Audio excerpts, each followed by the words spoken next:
Ouais, on peut faire les deux. Et là, c'est un essai, hein, on fait ça en 1 heure, donc normalement, voilà, on expérimente.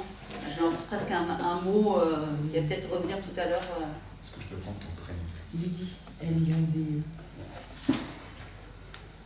Est-ce qu'on a un deuxième ou une deuxième observateur ou observatrice?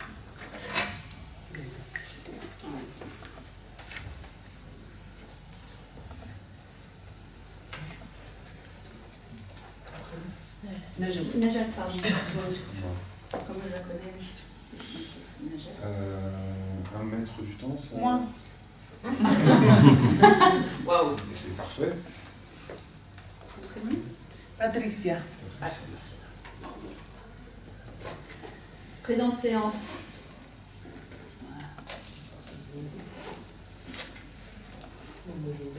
Ok, Marie.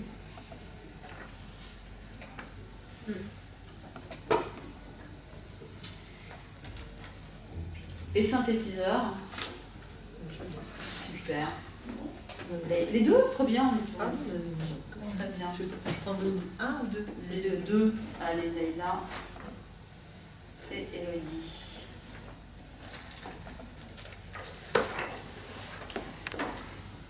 Alors, on s'est beaucoup inspiré de la DVDP. La DVDP, c'est la discussion à visée démocratique et philosophique. Ce matin, les collègues qui font partie du groupe de travail ont présenté ce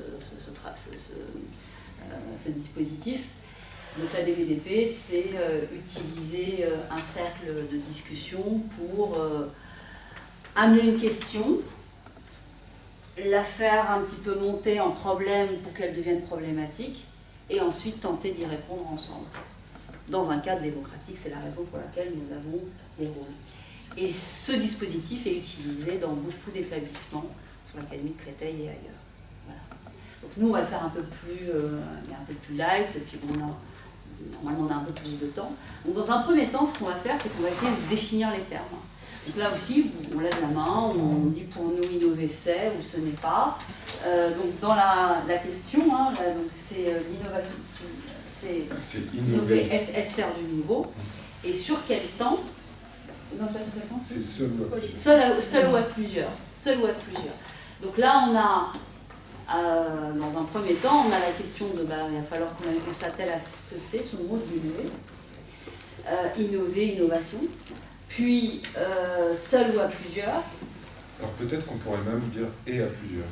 Et à plusieurs, voilà. Et à plusieurs. Sur le ou, sinon ça fait un choix un peu binaire. Donc, voilà. Donc dans un premier temps, c'est déjà travailler sur nos représentations. Hein, c'est ce qu'on fait avec les élèves. C'est, pour moi, innover c'est, ou ce n'est pas. Et ça se fait, voilà, c'est une parole libre qui circule. On peut commencer. Oui, 0, 0, 1. Allez.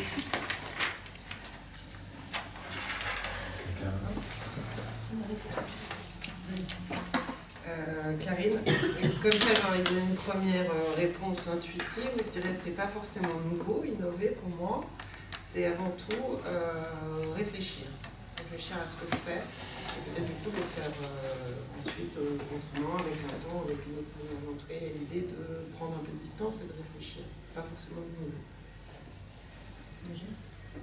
L'idée, c'était pas obligatoirement innover, pour moi ne signifie pas une innovation complète, mais faire les choses autrement, peut-être à plusieurs, pour croiser les avis, la manière, les pratiques, etc., pour redéfinir des choses, des démarches, etc. Alors pour moi innover, en rebondissant sur l'aspect d'une façon de réfléchir sur des pratiques, je dirais que pour moi c'est pas par exemple inventer, je différencierais inventer et innover dans le sens où pour moi innover c'est rechercher à ce qu'il y ait une utilité aussi derrière. Est-ce que tu peux développer une utilité derrière? dans nos pratiques pédagogiques, Utile pour qui? pour les élèves, pour l'enseignant, enfin pour le groupe de la classe.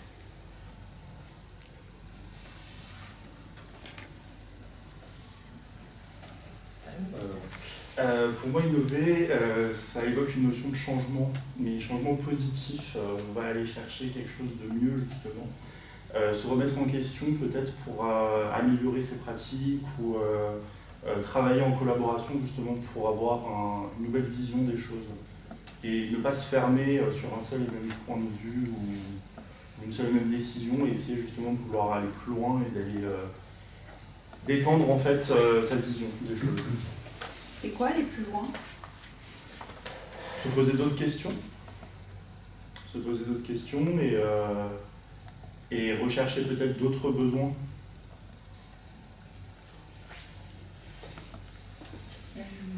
Moi aussi, la première chose que ça m'est revenu justement, c'était la notion des changements. Mais je pense aussi qu'il y a la notion de vouloir changer ou la volonté de le faire.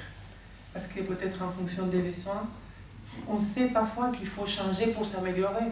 En tant qu'enseignante, des fois on est super fatigué, on se dit c'est pas possible, il faut que je fasse quelque chose. Mais parfois on n'a pas les moyens, on n'a pas peut-être soutenu. Donc il faut aussi, la partie administrative qui nous soutient parce que on veut changer vers quelque chose de mieux, mais on ne peut pas le faire, pour moi on ne peut pas le faire tout seul.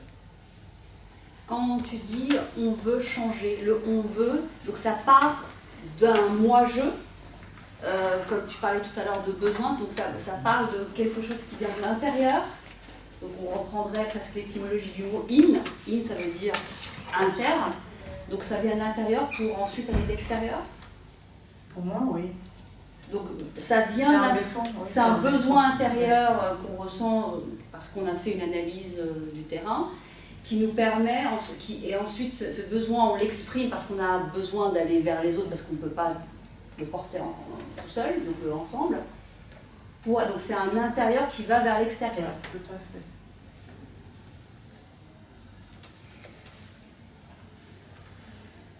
Je suis d'accord avec cette définition, déjà avec ta définition et complétée par la tienne, et je trouve aussi que ça va un petit peu dans mon idée. Ça part, je pense, d'abord du professeur d'innovation. C'est vraiment, je pense, quelque chose qui part du fait qu'on constate qu'on a besoin de casser sa routine, parce qu'on s'est enfermé dans une zone de confort et qu'il faut donner un coup de pied aux fesses. Pour moi, c'est ça l'innovation. Coup de pied aux fesses. Oui, coup de pied aux fesses, casser sa routine, se confronter à quelque chose de dangereux, qui nous met en danger parce que ça fait longtemps qu'on maîtrise ce qu'on fait et qu'il faut absolument changer. Et de par ce fait-là, on va forcément aussi casser la routine des élèves, pas toutes, pas complètement parce qu'ils en ont besoin, mais on va les surprendre et ça va être positif.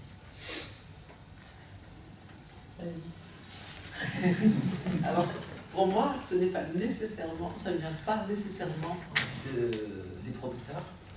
Ça peut être les élèves qui nous obligent à changer, qui nous bousculent, parce qu'ils n'entrent pas dans le petit cadre qu'on leur a mis et qu'on nous a appris d'ailleurs. Il faut que ça se passe en temps de temps, tel programme, en temps de semaine, etc. Et c'est eux qui nous obligent à nous remettre en question et à, quelque part, changer un peu la démarche, inciter à innover. Et dans ce sens-là, on ne se contente plus d'être seul, parce qu'on a besoin des autres pour que ça ait du sens aussi, pour accompagner ces élèves qui bousculent un petit peu ce monde. Moi, je rejoins un peu ce que tu dis par rapport au fait que, pour moi, c'est aussi la remise en question de nos pratiques et des échanges qui font qu'à un moment donné, que ce soit avec des élèves, que ce soit avec des collègues, qui font qu'on a envie d'aller plus loin ou d'aller différemment.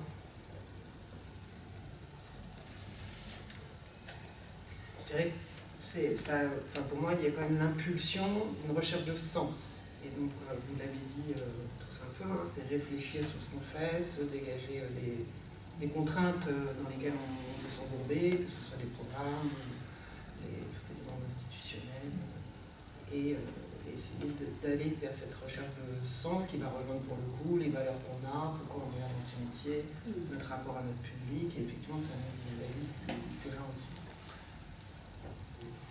Et est-ce que du coup le côté institutionnel, par exemple, est-ce que l'institution peut impulser justement une innovation des équipes, une recherche de sens, parce que aussi ce côté-là, l'institution, il nous demande d'innover, c'est un mot plutôt positif. Je reprends tes termes. À votre avis, est-ce que justement l'institution, qui est le ministère de l'Éducation nationale, incite les profs ou encourage, ou accompagne ou impulse une envie d'innover? Il n'y a pas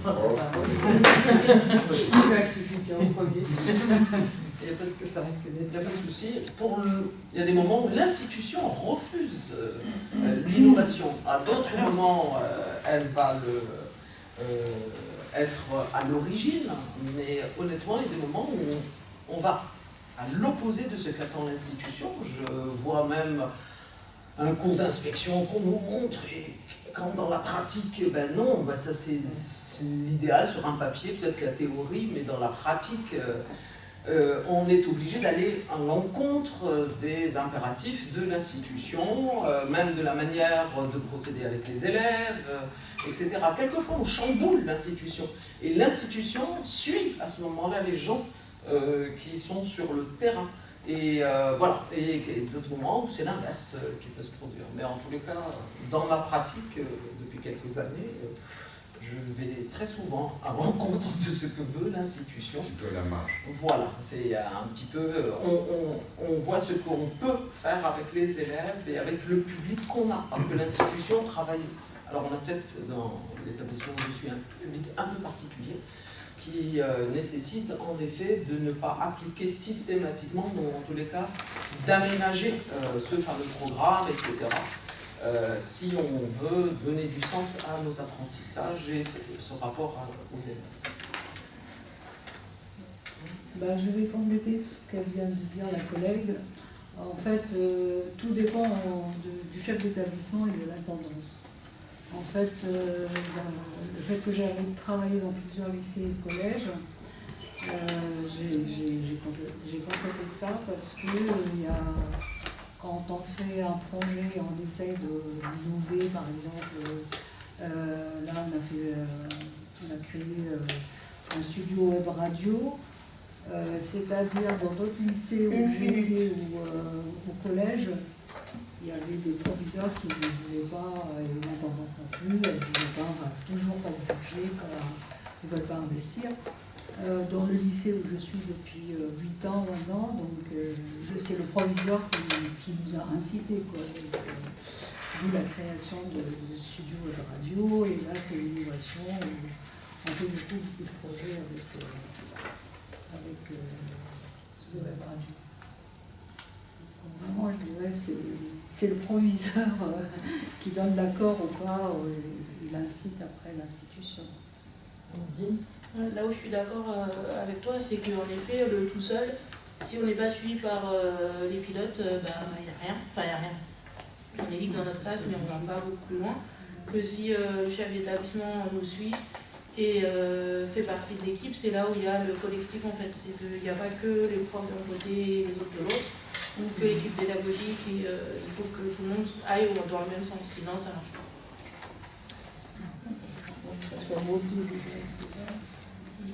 Alors maintenant, on va essayer de problématiser. On a dit pas mal de choses, on a défini, on va peut-être vous ajouter, mais vous l'avez dit, une définition qu'on a sélectionnée d'Yves Reuter sur professeur émérite en didactique.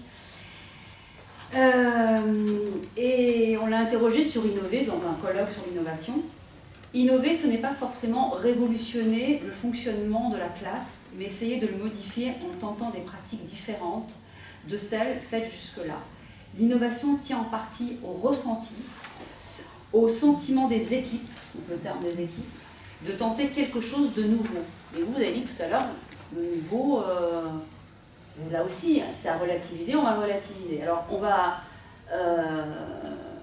s'appuyer sur vos définitions, le fait qu'on met en tension la nouveauté, est-ce que c'est véritablement nouveau, est-ce que ça ne l'est pas, est-ce que sans l'appui d'une institution ou d'un pilote ou d'un chef d'établissement, on peut quand même, alors on va utiliser ce terme d'innover, mais c'est marrant, on n'a pas donné de synonyme d'innover. Si on devait donner un synonyme d'innover, ça serait quoi? Un nom commun, un verbe. Pardon? Changer.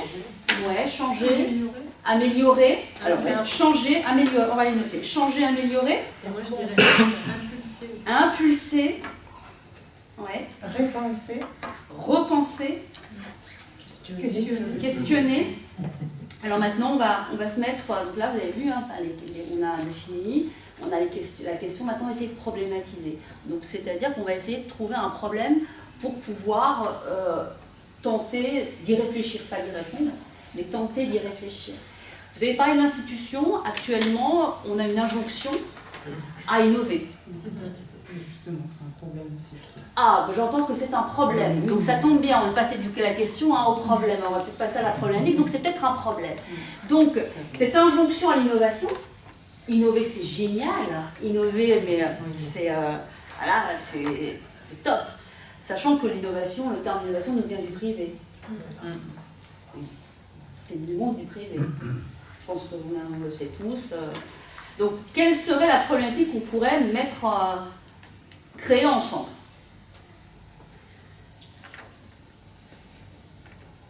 En lien avec le nouveau et avec le collectif et avec l'institution. Est-ce que l'innovation peut être une injonction, peut-être ça pourrait être ça. On va les noter parce que, ouais. Est-ce qu'on innove par ordre? Ouais, est-ce qu'on doit... est-ce que doit l'innovation... répondre à une injonction. Ouais, oui. Par injonction. Ouais, peut-on innover par injonction? Oui. Est-ce qu'il faut des affinités pour innover ensemble? Oui.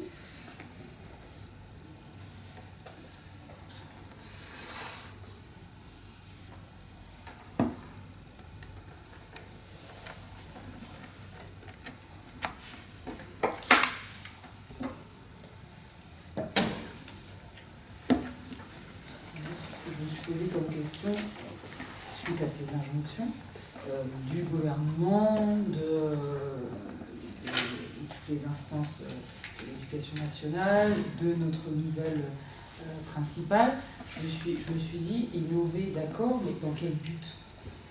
C'est-à-dire qu'il y a des choses qui fonctionnent très bien, il y a des choses qui ne fonctionnent pas, ça c'est bien d'accord, mais ça des choses qui fonctionnent très bien, et qui sont pourtant des choses qui sont vieilles comme le monde. Enfin, on a connu nous petits à l'école, et donc innover dans quel but? Et on a du mal à avoir cette réponse. On peut se poser la question nous-mêmes, mais l'institution ne nous la donne pas vraiment. Je pensais, doit-on faire table rase du passé pour innover? Voilà, c'est bien. Ça, c'est ça. Du jour au lendemain, tout transformer sous prétexte qu'il faut faire nouveau. Et pourquoi justement? Oui, L'innovation est une révolution. C'est ça. Oui, Parce qu'on doit oublier le passé pour être dans l'innovation. Et on peut se poser aussi la question, l'innovation est-elle obligatoirement source de plaisir et de satisfaction? Parce que innover, quelquefois, ça peut être déstabilisant, ça peut être pour les enfants. Ça nous... Un enfant a besoin de rituels, de choses répétitives. Même nous. Tu voulais parler? Oui. C'est normal, voilà. L'observatrice, elle regarde bien, là, elle dit « Ah, ça le sent, là. » C'était par rapport à l'idée, quand même, prof, alors moi je suis CPE, je suis pas prof, mais prof, et CPE aussi, on est censé avoir une certaine liberté et une créativité, qui est peut-être un peu mal reconnue en tant que telle, en ce moment, on est nombreux à souffrir qu'on ne soit pas suffisamment reconnu comme créateur et libre de notre activité. Et du coup, comment avoir envie d'innover collectivement si personnellement, c'est clair un peu? Si personnellement, on n'est pas reconnu en tant que créateur, innovateur, dans nos gestes finalement quotidiens. Alors il faut savoir que dans la vraie DVDP, il y a un reformulateur et qui peut reformuler. Donc là, je vais me permettre de faire le reformulateur parce qu'il y a une idée là qui peut, parce que j'ai vu les têtes faire donc dans l'idée, c'est comment innover sans la reconnaissance la reconnaissance et la liberté que nous donnera l'institution. C'est qu'on nous dit innover. Innover, ça veut dire tenter, expérimenter, je le dis le mot, hein, qui n'a pas été dit, mais peut-être qu'on en parlera après. Avant, on parlait d'expérimentation. On expérimente, c'est l'expérience. Maintenant, dans l'éducation nationale, on parle de l'innovation. C'est pas la même chose. Il y a eu un glissement de sens, je vois une main levée. Donc, c'est est-ce que notre manque de reconnaissance institutionnelle,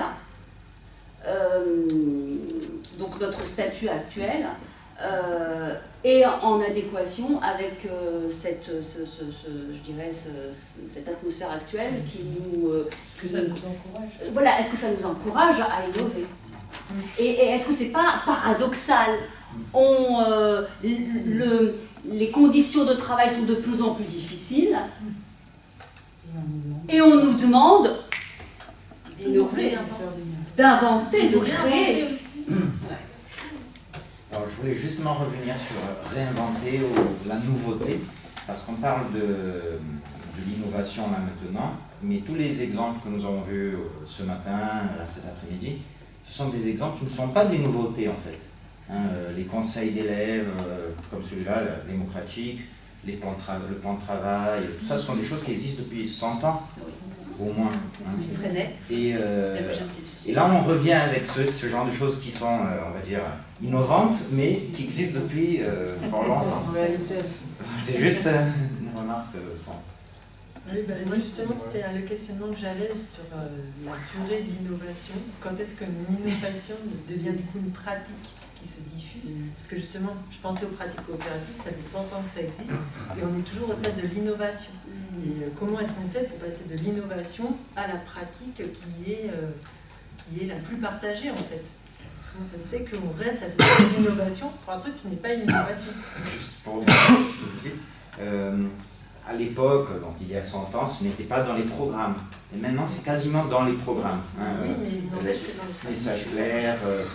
Mais à l'inverse, ils ont fermé des écoles qui étaient oui, freinaient. je ne dis pas le contraire, mais il y a ce côté aussi de l'institution qui met les choses sur le papier, des choses qui existent depuis longtemps, mais qui étaient innovantes, qui étaient à la marge avant, qui viennent au centre de la formation. Donc, quand j'ai eu mon concours il y a 8 ans, le jury de l'oral, ils attendaient quasiment que je leur fasse le récit de ce que c'est, qu'est-ce que c'était les pédagogies coopératives, les messages clairs, tout ça. Et donc ils attendaient ça. Alors, même s'ils ferment des écoles qui ont développé ces pratiques. Donc il y a ce côté institutionnel qui passe court, mais est-ce que c'est vraiment la pratique attendue ou pas? Oui, je voulais juste revenir sur ce qu'on a dit, mais en fait, innover, est-ce impulser une nouveauté? En fait, se poser vraiment cette question de est-ce qu'en innovant, on arrive sur des choses nouvelles ou est-ce qu'au contraire, on revoit des choses très anciennes, on les remet juste au bout du jour et dans ce cas, c'est pas du tout la même chose. Est-ce qu'on peut arrêter une problématique? Il y en a pas mal, elles sont toutes très intéressantes, mais est-ce qu'on peut s'arrêter sur une problématique?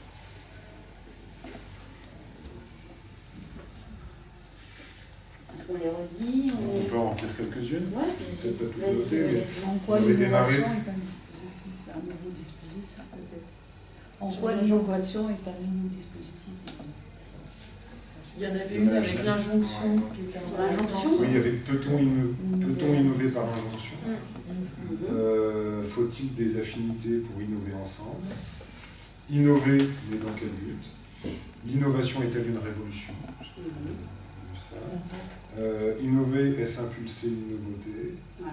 Et puis il y avait la problématique reformulée de collègue sur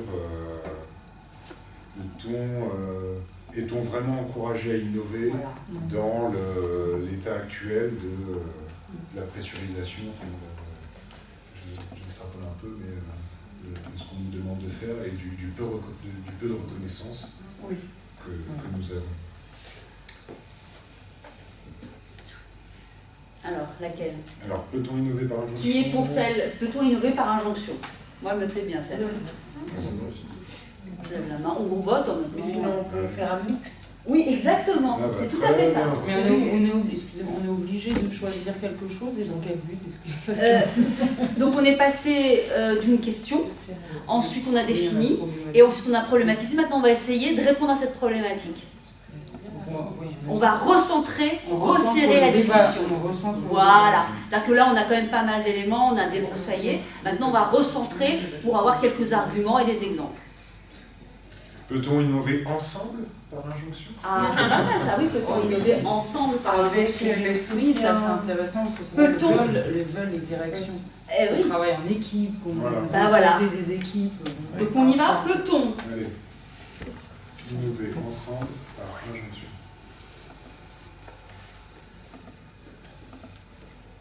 Allez, on y va. Donc là, maître du temps, nous avons combien de... On va se donner 15 minutes. 15 minutes. Oui. Allez, donc 6 minutes. Il nous reste 6 minutes. Non, on repart. On va repartir. On va repartir sur 15 minutes. On se met un quart d'heure? Bon, un petit quart d'heure. D'accord. Ok. Donc peut-on innover ensemble par injonction? Évidemment que l'implicite, c'est une injonction institutionnelle. Voilà. On est d'accord qu'il n'y a pas de réponse attendue? Pas du tout. Il n'y a pas de bonne ou de mauvaise réponse. On a rappelé la confidentialité. Ah oui, la confidentialité, c'est alors ce qui est filmé ici. Reste filmé ici. Laisse-moi juste faire un gros plan, Amandine. C'est ça. C'est Amandine. Alors on y va. Tu veux commencer, Amandine? Je peux.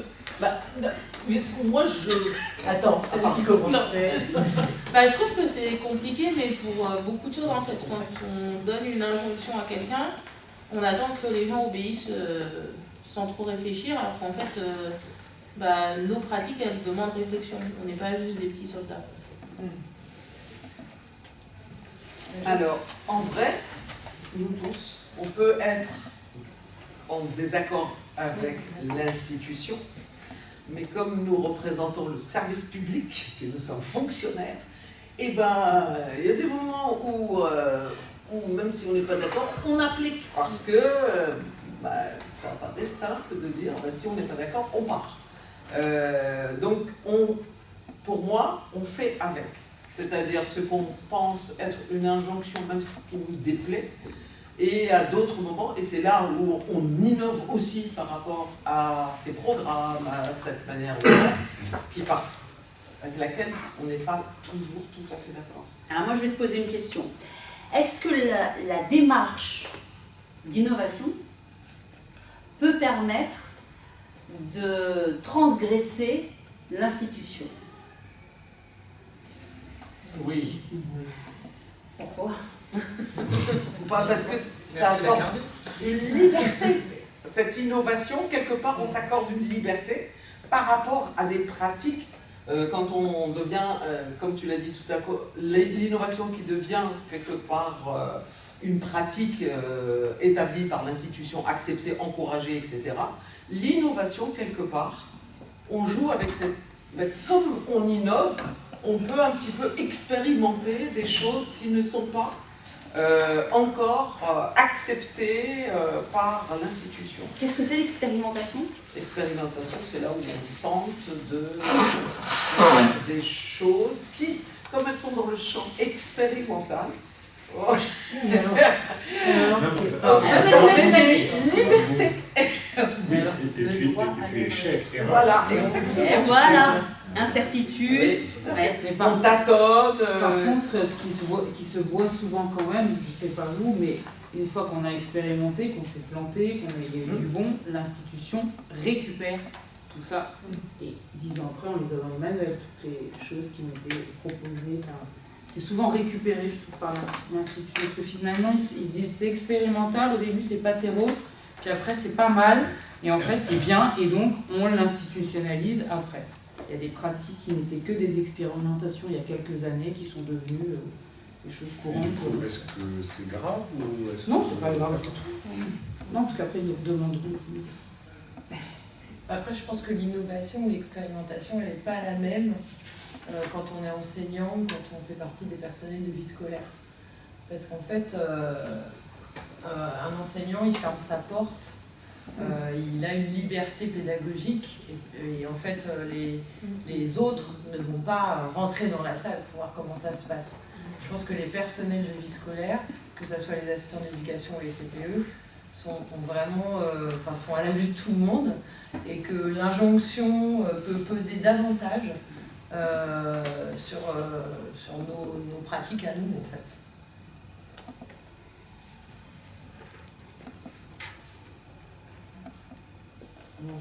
Alors là où je suis pas tout à fait d'accord, c'est qu'on a la liberté pédagogique dans la mesure où les méthodes et les essais qu'on fait avec les élèves sont acceptés par les élèves, vous l'avez compris, même si ça ne marche pas, par les familles qui peuvent décider de téléphoner au rectorat ou au chef d'établissement pour dire qu'on a testé un truc et que ça n'a pas marché, ou ça a marché, peu importe. Et du coup, même si on ferme notre porte et qu'on a une liberté, si la liberté déplaît à la hiérarchie ou aux familles, on peut avoir des explications à donner qui seront peut-être que des explications, puisqu'une fois que les explications seront données, il n'y a peut-être pas il n'y aura pas forcément quelque chose derrière, mais on doit peut-être rendre des comptes si ça ne convient pas aux choses attendues. Alors, ce que je voulais dire là-dedans, c'est peut-être... Pardon, vas-y. Excuse-moi.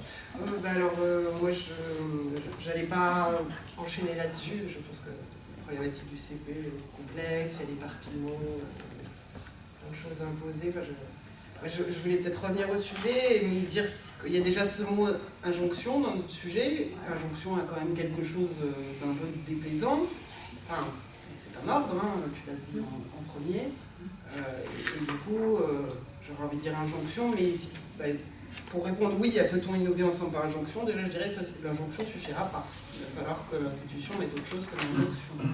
S'ils veulent qu'on arrive à innover ensemble, y compris au-delà des questions d'affinité.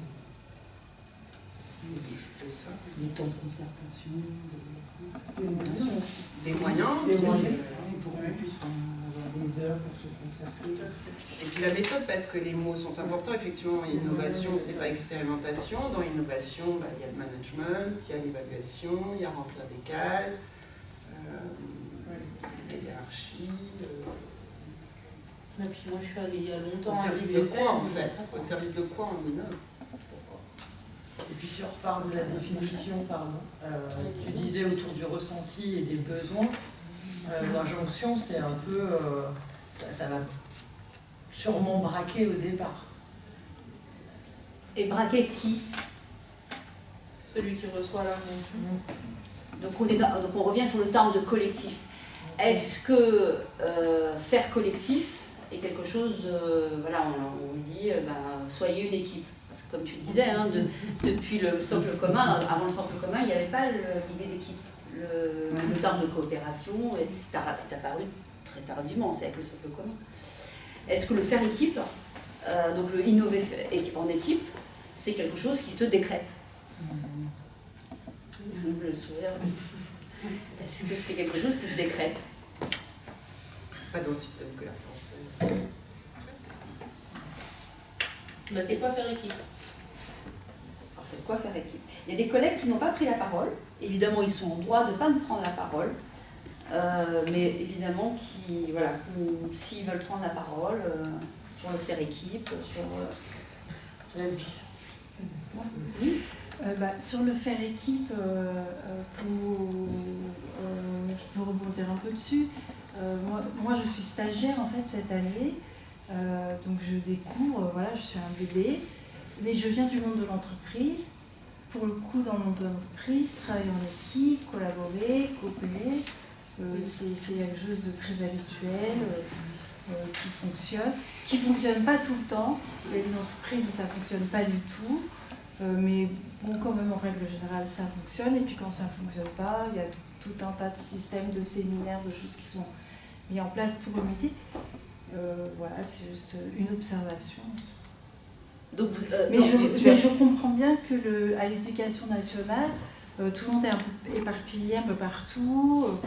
Moi-même, dans l'établissement où je suis, je ne connais pas tous mes collègues, que les salles de profs sont différentes. Donc, évidemment, ça me paraît dans des conditions déjà juste géographiques difficiles d'avoir une collaboration naturelle, parce que normalement, on a quand même un besoin de travailler ensemble, naturellement, je pense.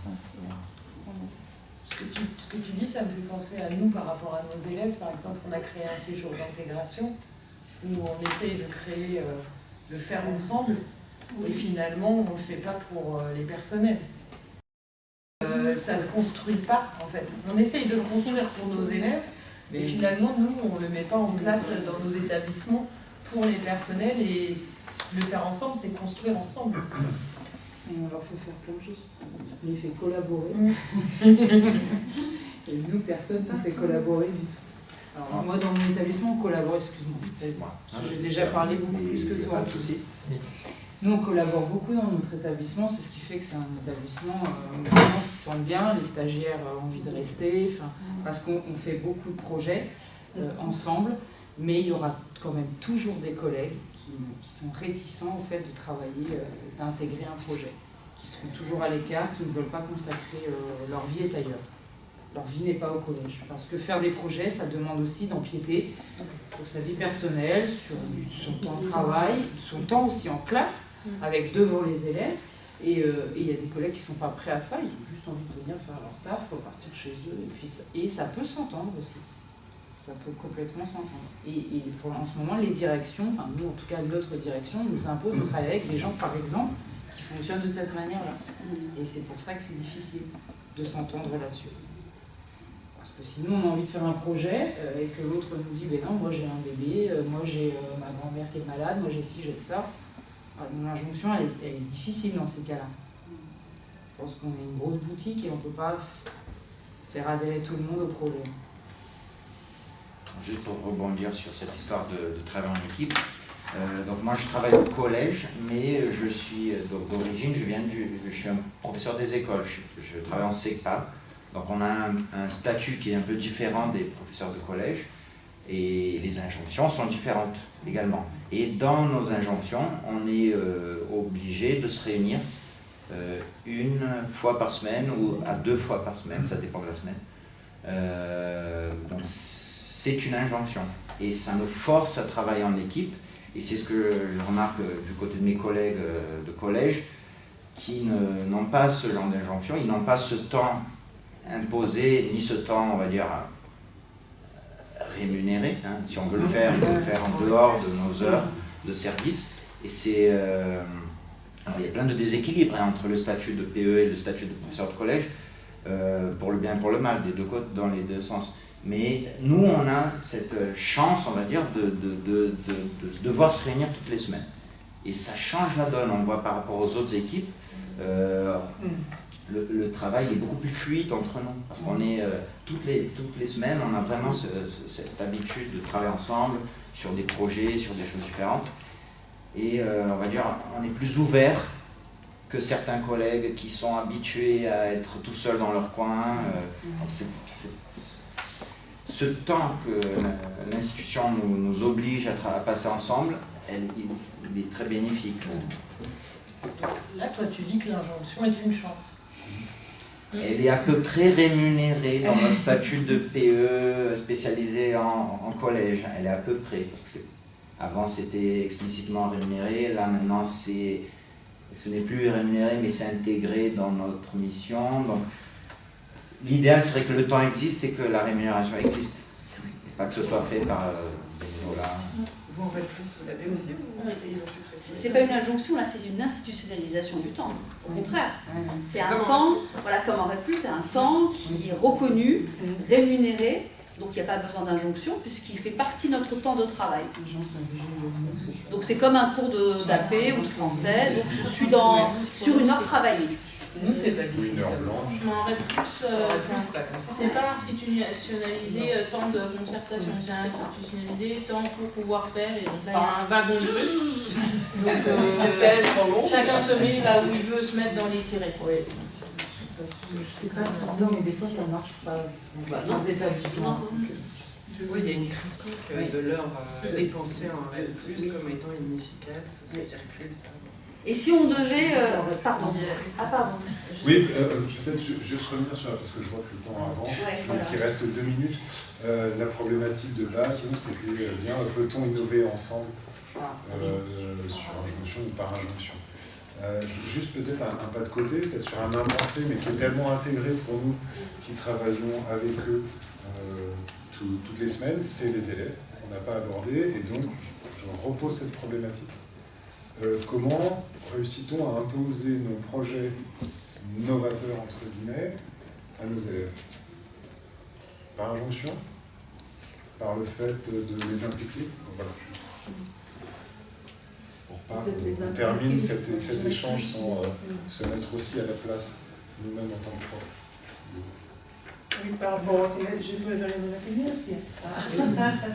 Et effectivement, je pense que par rapport à mon expérience en tant qu'enseignante d'espagnol, à chaque fois que j'ai mené des projets, j'ai essayé un peu d'innover.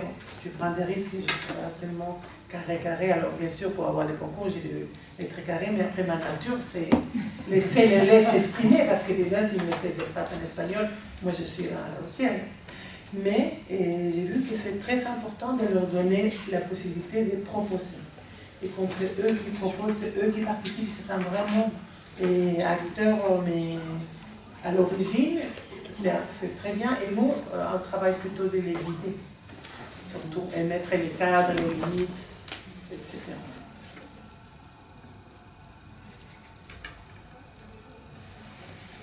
Alors, juste jusqu'à un moment de silence, on travaillait sur l'aménagement des espaces scolaires, réimaginer le CDI, les salles de classe avec nos élèves.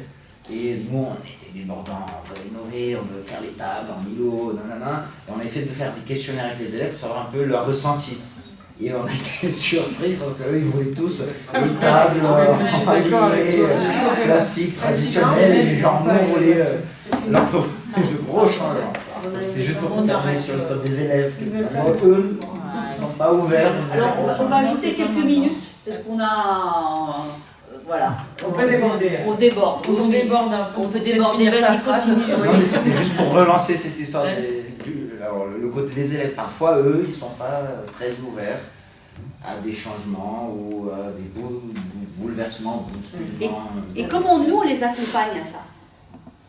Et là, c'est encore le pas de côté, comment l'institution devrait nous accompagner, et comment nous, là, toutes les personnes qui sont autour de ce cercle font. Quelque part, on va trouver presque les réponses dans nos gestes professionnels. Comment nous, on fait pour bousculer, rassurer et faire avancer? Parce qu'on accompagne, on explicite les enfants, acteurs, auteurs aussi. Et parce qu'il y a un lien de confiance. Explicité. Un lien de confiance. Un lien de confiance. Donc là, si on refait un deuxième pas de côté, on revient sur l'institution, qu'est-ce qui nous manquerait? La confiance, l'accompagnement, la valorisation, la considération, valorisation avec différentes façons, parce qu'elle est réelle. Ce besoin financier, il est réel. Le fait qu'on nous demande notre avis, parce que généralement les élèves, là, vous leur avez demandé leur avis pour savoir ce qu'ils voulaient, même s'ils voulaient un truc... Ça, je suis d'accord avec toi, on ne mange jamais notre avis. Très très peu notre avis. Et bien, si on nous le demande, on n'écoute pas. Et puis combien même. Merci. Alors maintenant, on va donner le temps. Alors, il nous reste. Il est quelle heure? S'il vous plaît, mettre du temps. 15h. Et on se retrouve en bas à quelle heure? 15h45. D'accord. Donc, on va faire un petit temps sur les synthétiseurs. Est-ce que vous voulez prendre un petit temps? On prend un petit temps à côté ou vous voulez... Ou bien on peut le faire même tous ensemble. On peut le faire ensemble. On va gagner du temps. On va gagner du temps. On peut le faire ensemble. Donc, notre synthèse, qu'est-ce qu'on va partager au grand groupe? Alors, par contre, moi, je ne pourrais pas parler au grand groupe. C'est d'autres personnes qui peuvent, on peut être 2, 3. Il y a Leïla. Non, je vais partir. Alors qui prendre des transports, moi je suis loin aussi. Alors qui veut bien, si on est là, il n'y a pas de problème. Je sens que non, pas particulièrement. À 2, quoi. Donc on y va. Je redis un petit peu donc tout le cheminement. Ouais, notre cheminement. Du coup, le but au début c'était de définir l'innovation, et puis là tu peux compléter au fur et à mesure peut-être. Donc on a dit que c'était pas forcément nouveau, que c'était donc réfléchir sur des pratiques, prendre de la distance, faire autrement, que ce n'était pas inventé, qu'il y avait un but, une utilité pour les élèves, pour les enseignants et pour le groupe, que c'était un changement positif, une amélioration, qu'il y avait une volonté de changer et qu'il y avait surtout une recherche de sens, que ça naissait d'une analyse. On a trouvé des mots de vocabulaire synonymes, je les donne au passage. Changer, impulser, améliorer, questionner, repenser. Changer, impulser. Repenser, questionner. Ensuite, du coup, on s'est demandé si c'était seul ou à plusieurs. Et on a effectivement soulevé le fait que ça venait de l'intérieur pour aller vers l'extérieur, donc c'est quand même une volonté personnelle, mais qu'il fallait quand même un soutien institutionnel et même moral de la part des collègues pour arriver à se lancer, et qu'il y avait aussi une émulation qui se créait grâce aux autres. Voilà. Donc on a besoin des autres pour accompagner les élèves et pour être donc dans l'innovation. Ensuite, on a posé la question de l'institution, et donc cette injonction de l'institution, elle est un peu paradoxale, puisqu'elle est paradoxale avec le terrain. C'est souvent une injonction, effectivement, il y a dans les textes le fait qu'on doit coopérer, collaborer, etc. Mais sur le terrain, c'est parfois pas possible, parce que justement, les représentants de cette institution ne nous permettent peut-être pas de le faire, puisqu'on n'a pas toujours les moyens matériels ou le temps de pouvoir le faire. Voilà. Donc après, on s'est posé plein de questions pour faire notre problématique, et on est arrivé à notre problématique. Donc, peut-on innover ensemble par injonction institutionnelle ? Nous avons commencé par dire que, en tant que fonctionnaire, il y avait une attente de l'institution attendait qu'on obéisse, mais que, en fait, pour innover, on avait besoin d'un temps de réflexion et de maturation pour pouvoir innover, et que ça relevait de notre liberté. Notre liberté d'expérimenter, que l'innovation c'était aussi le droit à l'erreur, pardon.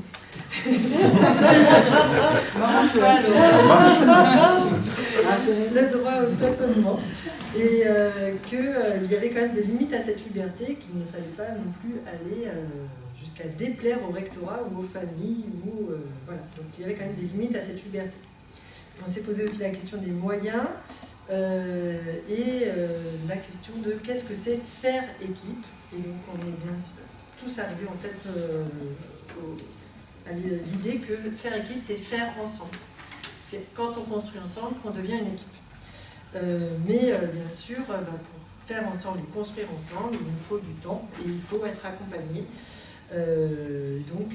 Quand on se pose la question de qu'est-ce que c'est innover pour nos élèves et comment on impose l'innovation aux élèves, c'est un peu comme nous, qu'est-ce que l'institution devrait faire avec nous lorsqu'on doit innover et qu'on nous impose d'innover. Eh bien, il faut accompagner, avoir un lien de confiance, rassurer, valoriser et demander notre avis.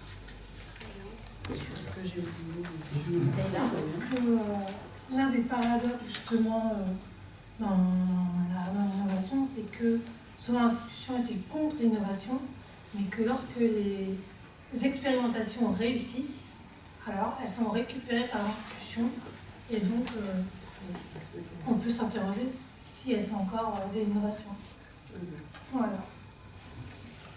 Sinon, on avait aussi dit qu'il y avait différents statuts, professeurs des écoles, professeurs du secondaire, puis scolaire, donc on avait aussi établi des différences de point de vue qui faisaient que pour certains les innovations étaient presque acceptées parce qu'il y avait des heures, etc. Et que certaines personnes se sentaient plus limitées que les professeurs dans cette démarche d'innovation. Voilà, je pense qu'on avait tous. Et une question qui était intéressante, qui a été soulevée, au service de quoi ou de qui l'innovation existe-t-elle ?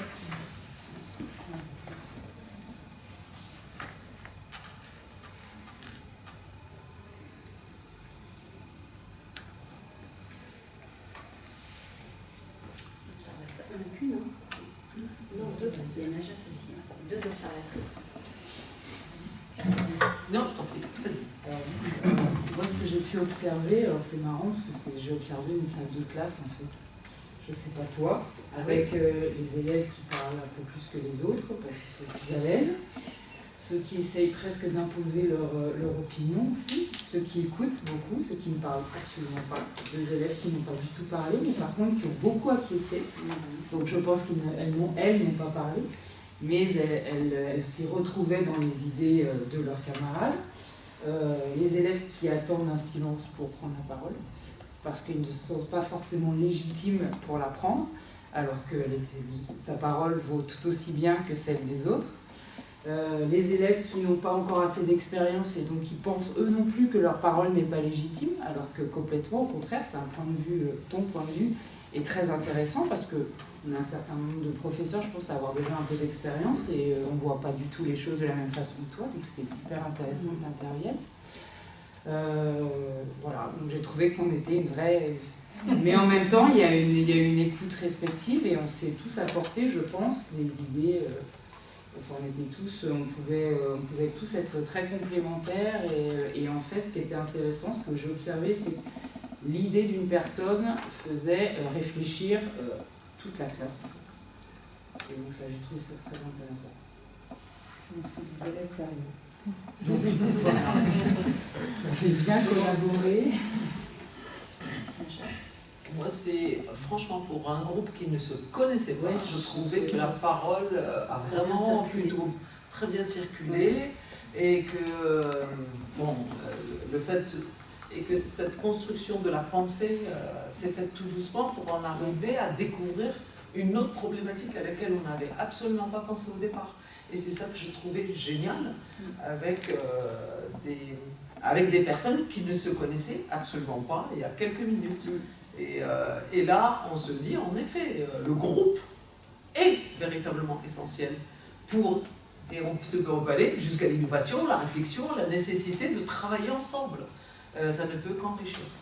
Et c'est la preuve là. Et ce que j'ai aussi trouvé intéressant dans les débats, c'est qu'il n'y avait pas de débat puisque personne n'a essayé justement d'imposer son point de vue. Ça, c'était intéressant aussi. Ce que j'ai trouvé aussi intéressant, c'est... d'écouter tout le monde. Je sais plus. Ça va revenir. Bon. Maintenant, les personnes qui n'ont pas pris la parole, si vous voulez dire un mot ou pas, c'est là aussi dans le dispositif de la BVDP. Alors, on a dit débat, hein, c'est discussion. En fait, la différence, c'est il n'y a pas de débat, il y a discussion, il y a échange, il y a écoute. Écoute, compréhension, quand on perd ses idées, c'est bon signe, ce que je dis aux élèves. C'est que tu es tellement concentré et que tu vas retrouver ton idée. Tu l'as retrouvée tout à l'heure, tu l'as retrouvée juste après. Donc vas-y, et ensuite c'est les collègues qui n'ont pas, sont pas intervenus, veulent juste dire un mot ou deux. C'est leur droit, ou c'est le silence aussi. C'était quoi? J'ai perdu. Ah oui, si. Ce que j'ai trouvé intéressant aussi, c'est que ça ne s'est pas transformé en expérience personnelle. Et ça, c'est pas forcément le cas, puisque c'était pas... Alors moi, dans mon collège, et on fait ci, et puis je trouve que c'est pas... On est resté dans l'idée, on est resté dans l'abstraction. Et qu'est-ce qui a permis ça, à ton avis? Qu'est-ce qui a permis justement, alors qu'on ne se connaît pas, ça a été dit, Najat l'a rappelé, on a réussi à tenir justement un échange sans, si je reprends ton exemple, sans effectivement tomber dans des anecdotes personnelles qui, comme tu le dis très justement, est régulièrement le cas. Dans les formations, c'est souvent le cas, ouais. Ça se termine et souvent. Qu'est-ce qui fait, à ton avis, qu'aujourd'hui, là, ça s'est pas produit? Ça peut être le pur hasard, hein. Voilà, ça peut peut-être n'arriver qu'une fois, mais... Et la collègue, tu veux répondre à... Juste collaborer, coopérer, travailler en équipe, tout ce qu'on veut, tout ce qu'on nous demande, ce sont des choses qui s'apprennent. Et on part du principe qu'on sait faire, et moi je suis à peu près convaincue qu'on sait pas faire. Et qu'on ne nous a jamais formé à ça. Et de négocier le territoire, coopérer en équipe, quoi. Bon. Et à votre avis, qu'est-ce qui a fait qu'on n'est pas tombé dans le oui, c'est le dispositif. C'est le dispositif. Le fait qu'il y a il y a un cadre. Il y a un cadre. Le protocole, des personnes qui gardent. On est là, le protocole sécurise, c'est un contenant. c'est un contenant. Et on sait, on a un objectif, et à la fin, on doit arriver, en effet, à définir, à problématiser et arriver à des propositions de problèmes, des questions, ou parfois pas de réponses, avec un temps de métacognition que nous avons vécu. Maîtresse du temps.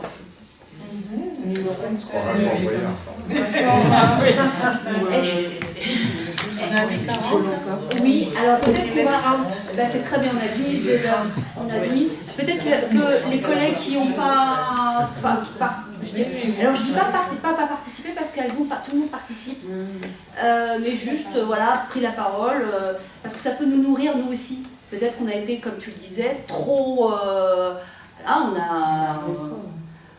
Ouais, oui, non. Oui, je prends la parole juste pour montrer que j'ai bien une voix. Mais ça montre que tu as envie. Voilà, et que je suis en vie, j'ai bien écouté. Non, envie.